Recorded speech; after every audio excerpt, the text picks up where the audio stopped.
next speaker is Inga Thiemann, who holds a PhD in law and is a lecturer in law at the University of Exeter, UK, and a visiting research fellow here at Trafficking. And prior to her employment in Exeter, Inga was a visiting research fellow at the University of Bristol, a research fellow at the Centre for the Study of Modern Slavery at St Mary's, University of London, and a teaching fellow at the University College London. First of all, thank you very much for having me. So my presentation is going to be about sex worker solidarity, especially between domestic sex workers and migrant sex workers. Sex workers are not a group often talked about when we talk about worker solidarity. That's partly due to the fact that sex workers are not considered workers at all in large parts of the world. But there's also an additional dimension to this, particularly when we think about migrant sex workers. We do not necessarily think of them as part of a potential collective movement. Instead, migrant sex workers are most often depicted as actual or potential victims of trafficking. And the categories of victim of trafficking and that of sex worker, let alone sex workers' rights activist, are seen as kind of mutually exclusive.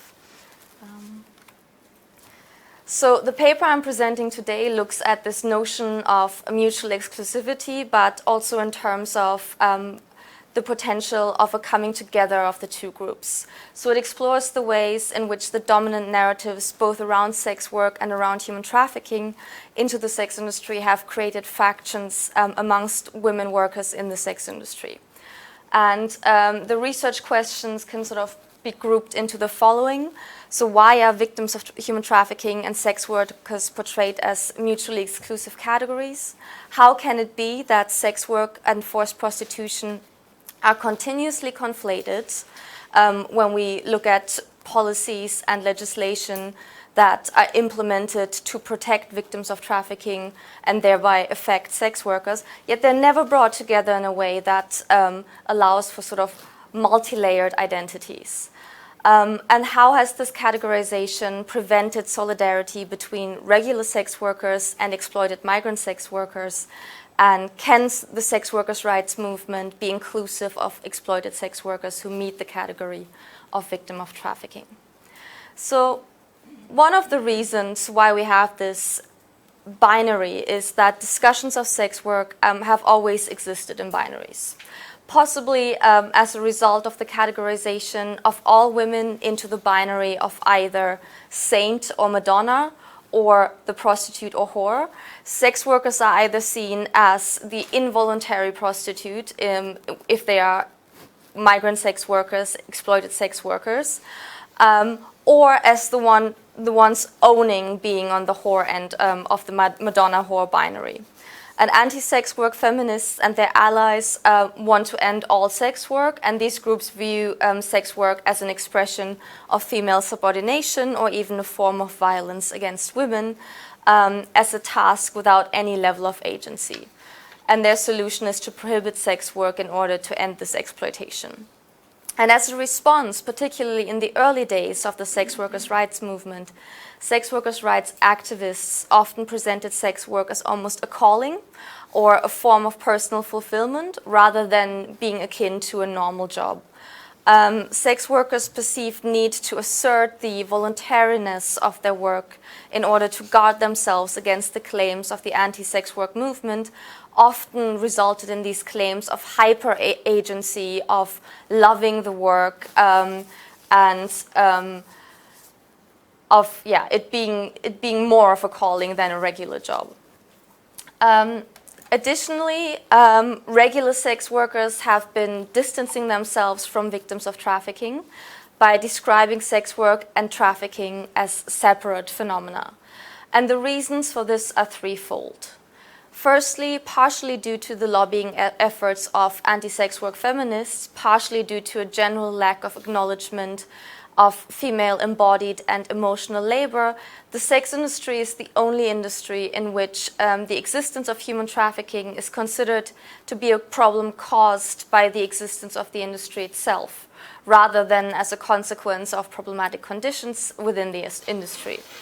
As a consequence, sex work is the only area of work in which the existence of human trafficking is perceived as a reason to prohibit sex work rather than a reason to improve working conditions. Secondly, as a consequence of this perception of sex work, a large number of anti-trafficking policies and legislation have in effect targeted all sex workers, as I will illustrate with some examples in a short while. So sex workers feel the need to assert that sex work and human trafficking are separate phenomena.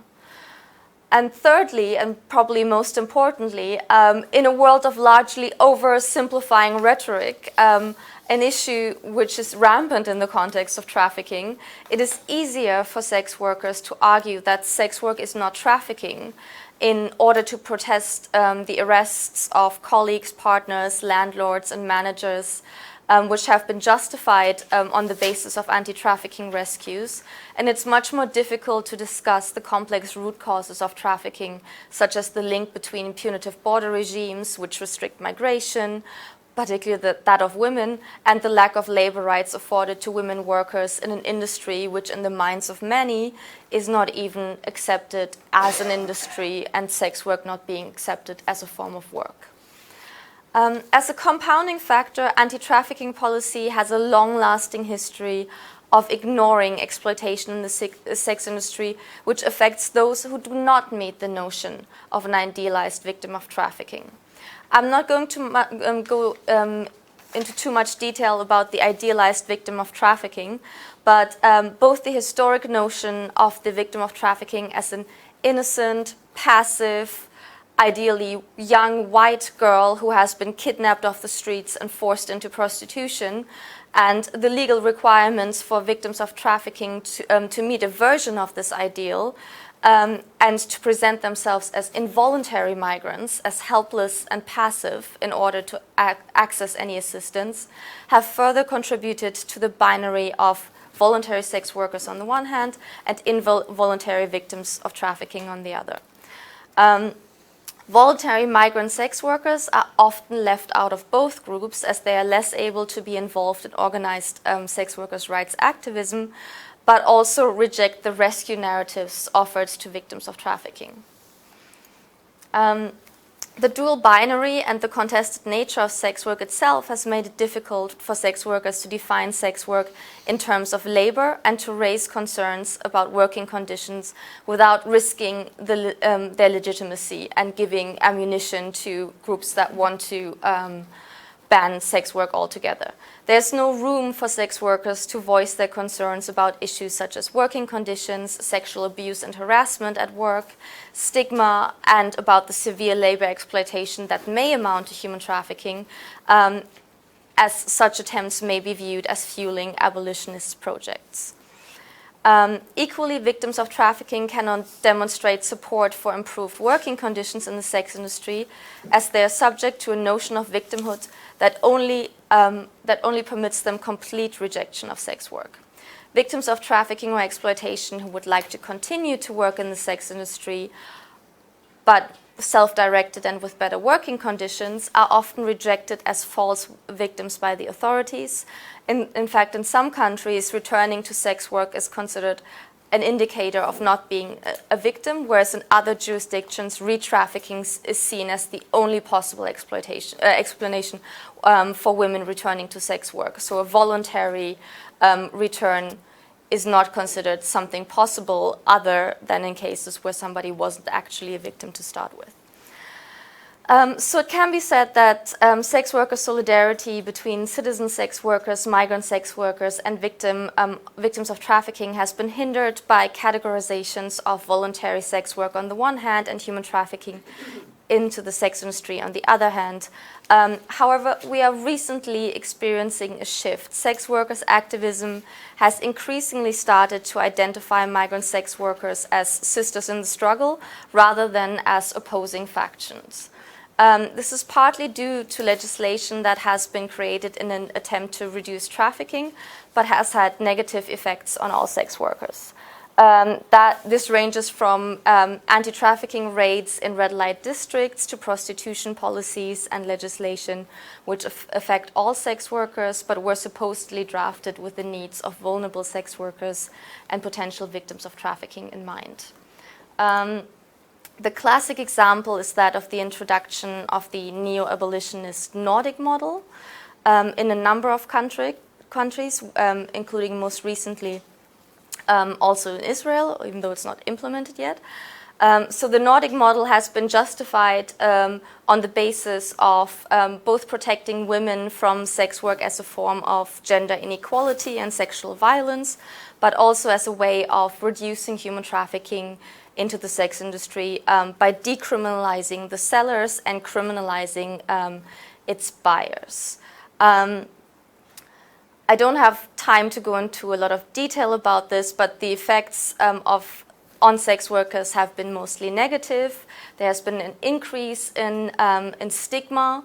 There has been lots of sex workers have been driven underground. Victims of trafficking have become even harder to trace. There have been cases of sex workers losing their private flats because landlords have been afraid of letting to them because they are then complicit in prostitution. So there have been a lot of negative effects that we've seen in countries like Sweden and Northern Ireland.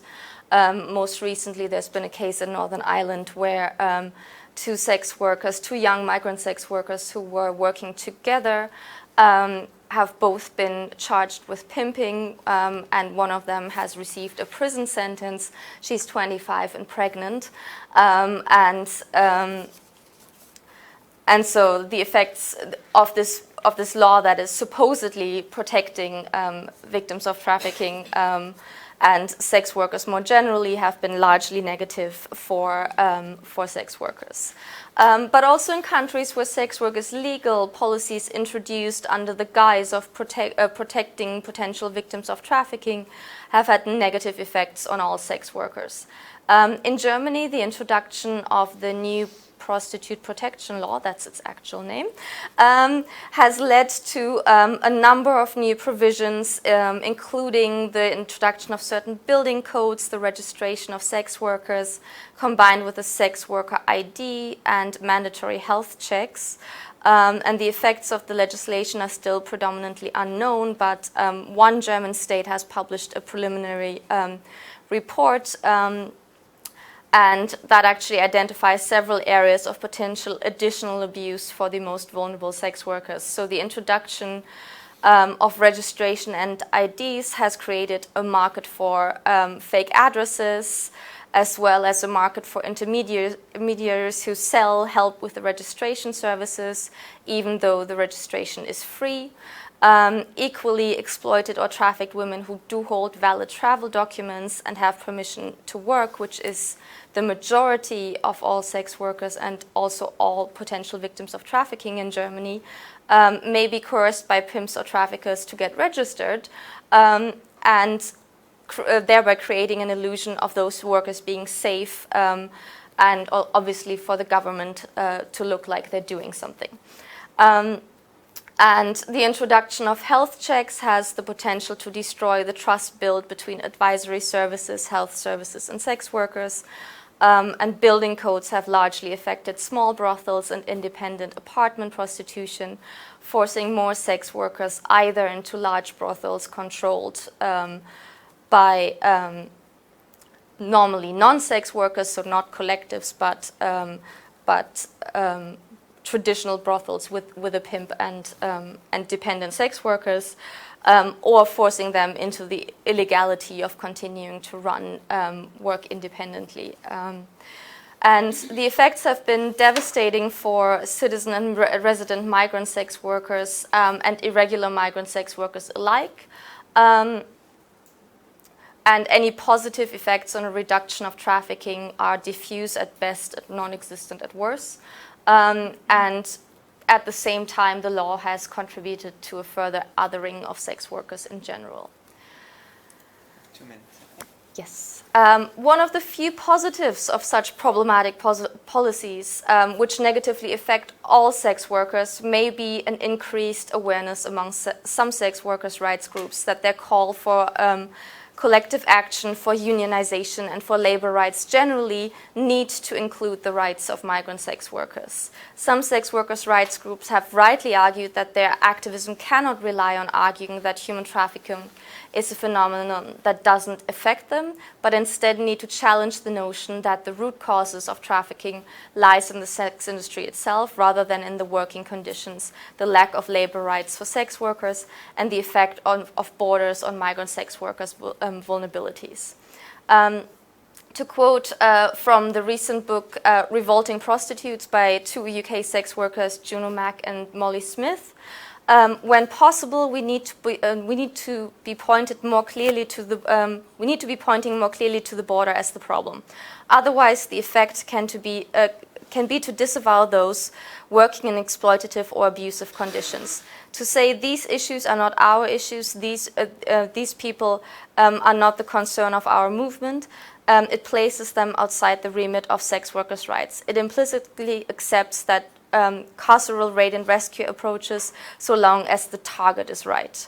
To defend the migrant prostitute is to defend all migrants. She's the archetype of the stigmatized migrant. Borders were invented to guard against her. There's no migrant solidarity without prostitute solidarity, and there's no prostitute solidarity without migrant solidarity. The two struggles are inextricably bound up with one another. End quote. So this quote shows the shift in the perception of at least some sex workers' rights activists towards creating solidarity between legal citizen sex workers and potential irregular migrant sex workers. There's a growing acknowledgement that sex workers needs to organize across the lines of those identified as legitimate sex workers, those identified as migrant sex workers, and those identified as potential or actual victims of trafficking. This shift can be seen as a result of the problematic effects of some regulatory attempts against sex workers in the name of anti-trafficking, such as the Nordic model or the German prostitute protection law that I described earlier. However, there's also increasing acknowledgements that policies favored by sex workers, such as the New Zealand decriminalization approach, do not solve the problem of the irregularly working migrant sex workers. So I'm going to end on a happy note, saying that it's positive to see that despite the social and legal obstacles to sex worker solidarity, there seems to be an increasing shift in the sex workers movement, which acknowledges that vulnerable migrant workers and victims of trafficking are not a separate category as such, but belong to the wider movement of sex workers and therefore need to be included in sex workers' struggles for labor rights, normalized working conditions, and the fight against stigma. Thank you very much.